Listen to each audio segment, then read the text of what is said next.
종로구 숭인동 신축 1.5룸 오피스텔 알아보겠습니다.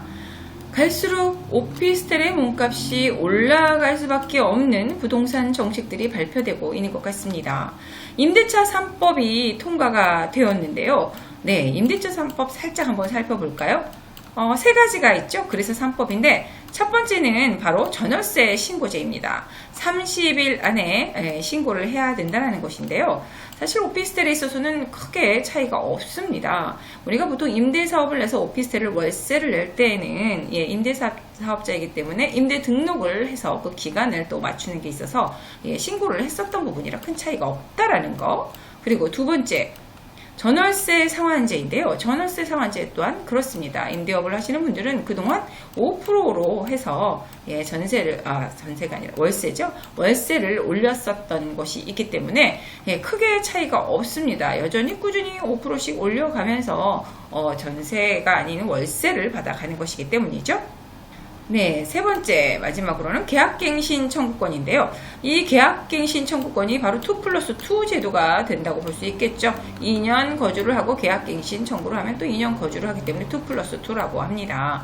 네, 이 부분에 있어서는 사실은 이거는 월세라기보다는 전세 부분에 있어서 해당이 되기 때문에 이런 오피스텔의 월세형으로 가져가는 오피스텔에 있어서는 크게 달라질 게 없기 때문에 여전히 그 몸값은 도리어 풍선효과로 더 올라갈 수밖에 없게 되어 있네요. 임대차 3법에 영향이 미치는 것들이 오피스텔에 있어서는 몸값을 올리는 상황이 됐습니다. 그리고 특히나 종로구에 위치해 있는 오피스텔이라고 한다면 거의 오피스텔의 공급에 있어서는 가장 서울에서 최저인 곳이기 때문에 그만큼 오피스텔의 희소성 뛰어나다는 얘기고요. 그래서 월세가 서울에서도 가장 높게 책정이 되는 곳이기도 합니다. 그곳에다가 또 하나 더, 1.5룸이나 2룸이 없어요. 거의 종로에는. 그런데 이제 공급이 되는 거의 이제서 공급이 되는 올해 공급이 좀 되는 것 같습니다. 하지만 앞으로 공급량이 많지 않아야 된다는 것이 또 오피스텔에 있어서는 중요한데요. 오피스텔에 있어서 종로라는 곳은 공급량이 많을 수가 없습니다. 일단 시행을 할 때 종로 지구는 여러 가지 문화재들이 있기 때문에 많은 제약들을 받습니다. 고도 제한부터 해서 왜냐하면 많은 궁궐들이 있죠. 궁이라든가 아니면은 여러 가지 관공서라든가 고도 제한 이런 것들 때문에 사실은 제대로 된 어떤 공급이 되기가 쉽지 않은 곳이라 공급의 희소성, 새 것에 대한 목마름이 있는 곳입니다. 그렇다면 살짝 살펴볼게요. 오피스텔에 있어서 중요한 요건들이 있겠죠? 말씀드린 대로 공급량이 많지 않아야 합니다. 경쟁자가 많지 않아야 여전히 몸값이 높을 수 있기 때문인데 그 부분에 있어서는 바로 공실 위험이라고 할 수 있는 공실의 위험이 거의 없다고 보시면 됩니다. 왜냐? 첫 번째로는 말씀드렸던 공급 부분에 있어서 굉장히 어렵게 들어서야 하기 때문에 공실의 위험이 없죠. 두 번째는 또 수요층이 풍부해야 하는데요. 당연히 이 종로 일대는 우리나라 최대의 직주 근접의 업무 지역이 있죠. 광화문 일대를 비롯한 그리고 상업 최대의 지역이 있죠. 명동과 동대문이 또 있습니다. 그렇기 때문에 수요층은 풍부하고 공급은 부족한 곳이기 때문에 당연히 공실에 있어서는 최고로 가장 안전하다고 할 수 있겠습니다. 그렇다면 두 번째는 또 무엇이 있을까요? 네, 두 번째는 바로 또 높은 임대료여야겠죠. 임대료 또한 서울에서 3.3제곱미터당 12.8만원을 기록할 만큼 높은 임대가를 자랑합니다. 세 번째, 또 무엇이 있을까요? 네, 바로 직주 근접이어야 한다라는 것, 그리고 초역세권이어야 한다라는 것에 또 오피스텔의 요건이 있습니다. 교통이 그만큼 편리해야겠지요. 당연히 이곳은 지금 1호선과 6호선 더블역세권의 도보 1분 거리에 위치한 가장 초역세다라고 말씀드릴 수 있겠습니다. 게다가 오피스텔의 대부분 90% 이상이 원룸입니다. 물론 종로에도 원룸 오피스텔이 대부분 90%를 차지하는데요. 그래도 월세가는 높습니다만 이곳은 1.5룸과 2룸이 있는 공급의 희소성에 있어서도 귀한 물건으로 자리 잡을 수 있는 종류 1.5룸과 2룸이 형성되어 있다는 것, 그리고 이 안에는 굉장히 좋은 자재들이 들어있었어요. 최신 설계가 되어 있었다고 할 수 있겠는데요. 원스톱 라이프의 주상복합 건물이라고 말씀드리겠습니다. 그럼 좀 더 자세히 살펴보겠습니다. 네, 1호선과 6호선 동묘역에서 도보 1분 거리에 위치해 있는 초역세권입니다. 네, 그리고 전용 면적은 7.5평이고요. 계약 면적은 12.23평으로 굉장히 넉넉하기 때문에 현장을 와서 보신다고 하면은 이 넉넉한 면적, 그리고 화장실만 살짝 보셔도 화장실 면적만 해도 지금 이렇게 크게 차지하고 있죠. 예, 따로 3등분이 되어 있어요. 욕실과 세면실 그리고 화장실이 따로 등분이 되어 있는 진정한 화장실이다 라고 할 수 있습니다. 네, 보시는 것처럼. 그리고 드레스룸이 따로 있어요. 방과 함께 드레스룸이 또 따로 설치가 되어 있습니다. 그리고 부엌 쪽 보시면은 깜짝 놀라실 텐데요. 저 부엌이 가장 마음에 들었습니다. 이렇게 싱크대와 함께 지금 이 기둥처럼 보이는 부분이 있는데요. 이쪽을 이어져서 아일랜드 식탁이 또 굉장히 커다랗게 있습니다. 그래서 디귿자를 이루고 있습니다. 그리고 보이지 않는 이 면이 바로 냉장고가 들어있어서 냉장고에서 바로 식자재를 꺼내서 이렇게 조리를 할 수 있는 굉장히 동선이 좋았어요. 저도 여자분이 어떤 부엌에서의 어떤 동선을 신경 쓰게 되는데요. 그 점에 있어서 최고였습니다. 네, 보시는 것처럼 풀퍼니시드라는 요즘에는 가장 고품격이라고 할 수 있겠죠. 가장 트렌드하다고 할 수 있는데요. 말 그대로 이것은 몸만 오면 됩니다. 모든 것이 다 갖춰져 있기 때문에 트렁크에 가방만 들고 몸만 오면은 모든 것들이 풀옵션이 돼 있다라는 뜻이라고 보시면 되겠고요.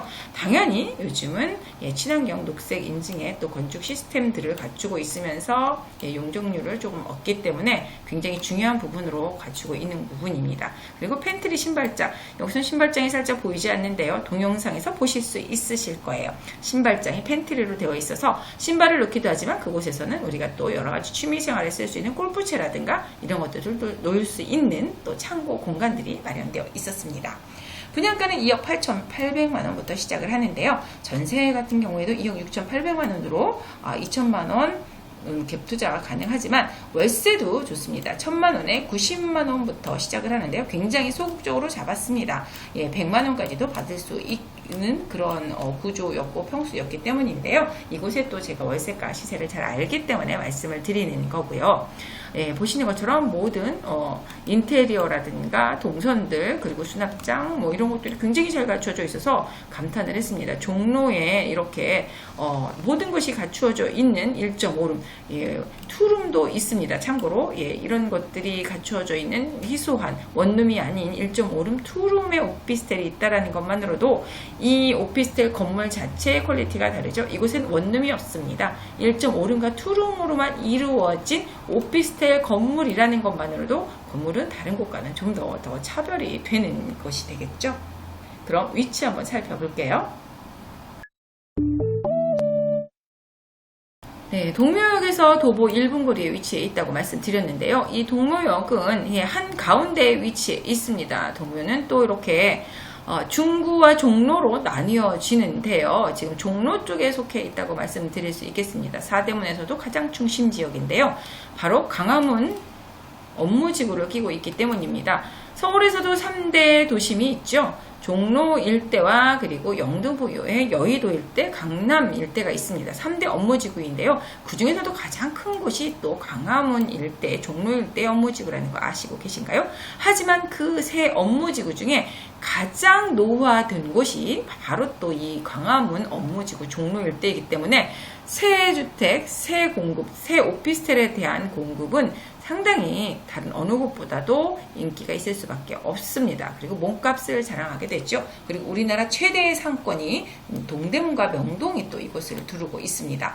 그래서 이 지역의 종로 일대, 중구와 종로 일대의 특징은 바로 70%가 업무와 상업지구이고요. 나머지 30% 정도만이 주거 지역입니다만 이 주거 지역도 대부분이 너무 열악한 오래된 주택들입니다. 이곳에선 건물 하나 지으려면 문화재청 승인까지 받아야 하기 때문에 혹시 문화재라도 나오면 부수로 땅을 파야 되는 판이라 웬만하면 하지 않으려고들 해요. 시행 디벨로퍼들이. 그러다 보니 이 30% 얼마 되지 않는 주거 공간조차도 대부분 노후화가 되어 있습니다. 그래서 새 공급, 새 주택의 공급은 그 몸값과 그리고 임대가가 높을 수밖에 없어요. 그리고 당연히 초역세권이기 때문에 다른 곳을 이동할 때에도 굉장히 편하게 이동을 할 수 있습니다만, 더 중요한 것은 동대문의 어떤 상권의 특성을 보신다면 어떤 그 차량 이용이 아니고 철도 이용이 아니라 도보가 가능해야 된다는 걸 아실 거예요. 그 이유는 야시장이 이루어지는 곳이 바로 동대문이죠.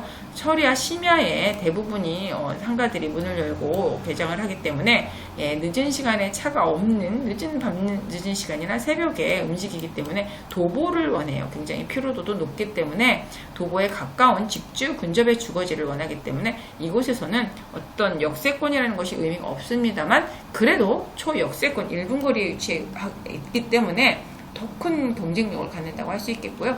당연히 주변 지역은 뭐 어느 곳보다도 경쟁력이 있다고 할 수 있겠죠. 뭐 어떤 학교에 대한 뭐 대학가 수요, 그리고 역세권, 서울역 역세권 개발이라든가 뭐 종로 일대의 개발들, 그리고 바로 건너서 뭐 동대문 일대라든가 주변 어떤 지역보다도 업무 지역에서 가장 가깝다라는 게, 그리고 주변에 대부분이 노후화됐다라는 걸 다시 한번 강조하는데요. 특히 이곳은 고도 제한이 있기 때문에 더더욱 어떤 사업성이 나오지 않아서 새 건물이 들어오지 않는 이유이기도 합니다. 보면 창경궁이나 뭐 경북궁, 뭐 궁이랑 궁은 이쪽에 다 있죠. 이곳에 덕수궁 뭐 이런 것들도 다 있는데, 이런 것들 때문에 고도 제한들이 걸려 있어서 사업성이 높지 않습니다. 용적률이 높지 않다는 얘기인데요. 그래서 새 주택, 새 건물이 들어오기가 어려운 이유 중에 하나이기도 해서 그 희소성을 자랑한다고 말씀드렸고요. 그렇게 경쟁률이 없는 곳에서, 경쟁자가 없는 곳에서 당연히 가장 많은 또 업무 지역에 10만 명 이상이 되는 종사자와 함께 일일 유동 인구만 해도 150만 명이 넘는 곳입니다. 그러다 보니 당연히, 그리고 참고로 한 달 월급의 평균 월급을 봤을 때 3대 도심, 3대 업무지구죠. 여의도와 종로, 그리고 강남 일대 중에 어느 곳이 가장 한 달 월급 평균인 종사자, 셀러리맨들이 높을까요? 당연히 강남이라고 생각하실 수 있겠죠? 그렇지 않습니다. 지금 종로 일대 종사자들, 셀러리맨들의 평균 월급은 350만 원을 넘습니다. 도리어 강남은 330만 원대이기 때문에 훨씬 더 높아요. 건물들은 가면 너무 노후화돼서 무슨 빌딩도 제가 볼 때는 엘리베이터가 없는 빌딩도 너무 많았어요. 하지만 월급은, 연봉은 훨씬 더 높았다라는 거. 그러니 이들은 충분히 임대료를 지불할 높은 연봉을 가지고 있음에도 불구하고 오래된 주택에서 살고 있는 것입니다. 그러니 새 주택이 어떤 몸값을 한다 해도 들어올 의향이 충분했고요. 특히나 대부분 원룸인 것은 조금 더 비좁았다라는 거, 그리고 재택근무도 많아지면서 원룸에 대한 답답함을 느끼면서 1.5룸이나 2룸을 찾기 시작했는데, 종로 일대 극히 드물다 보니 더더욱 그 몸값이 높아지고 있어요. 주변 지역 어떻게 또 형성되어 있는지 좀 더 자세히 살펴볼게요. 종로와 중구 일대에는 대부분이 업무지구라고 말씀드렸죠. 70%가 상업 업무지구입니다. 특히 종로 일대에는 현대나 SK, 대림, 국민카드 등 대기업들이 포진되어 있었습니다. 특히 우리나라의 3대 업무지구로는 종로와 종로 중구와 그리고 강남, 영등포, 여의도가 있죠. 이 중에 한 달 급여가 가장 높은, 평균 급여가 가장 높은 곳이 바로 이 종로입니다. 종로는 한 달에 353만 원이 평균 급여였고요. 강남이 2위였습니다. 강남은 335만 원이었습니다. 이렇게 1, 2위 중에 1위를 차지하는 곳이 바로 이 종로인 것은 오래된 대기업들이 있기 때문에 여전히 이곳은 높은 연봉을 자랑한다라고 할 수 있겠고요. 수요층이 그만큼 연봉이 높은 건 수요층에 대한 어떤 급여에 대해서 월세가를 낼 만한 지불 능력이 충분하다라고 또 해석할 수 있겠죠. 지금 보시는 것은 오피스텔 주거 종사자 1인당 주거의 비율입니다. 보시는 중구, 말씀드렸던 것처럼 가장 주거시설이 부족한 곳이 바로 중구 일대이고요. 이것을 반영해서 알아볼 수 있는 것이 한 평당 3.3제곱미터겠죠. 한 평당 월세가율이 가장 높은 곳이 바로 종로와 중구인데요. 이곳은 12만 2천 원이었어요. 그럼 2위는 어느 곳인지는 말씀드리지 않고 가격만 말씀드리겠습니다. 한 평당 9만 3,000원이었어요. 그리고 3위까지 말씀드릴게요. 3위는 한 평당 89,000원이었어요. 차액을 봤을 때 1위하고 2위에서가 차이가 굉장히 많이 나죠. 29,000원입니다. 거의 3만원 돈이죠. 한 평당입니다. 그렇게 본다면 이것은 어떤 것을 의미하느냐? 주거의 희소성과 함께 그리고 주변 종사자들의 급여 수준이 높기 때문에 이런 현상이 일어나는 것이죠. 네, 개발 부재 간략하게 살펴볼게요. 중구에 가까이 인접해 있는 서울역은 마스터 플랜이 잡혀 있습니다. 북부 역세권 개발로 해서 서울역 옆쪽에 보면 호레일 부지가 있습니다. 그곳에는 오피스텔과 레지던스 그리고 컨벤션 센터들이 들어서게 되고요. 이는 지금 서울역에서 용산역까지 이어지는 철도를 따라서 상업 업무 중심지에 대한 개발 축으로 해서 이루어지고 있습니다. 네, 지금까지 서울 4대문 내에 위치한 종로의 더블 역세권의 초역세권 최고급 인테리어를 갖춘 1.5룸 오피스텔 알아봤습니다.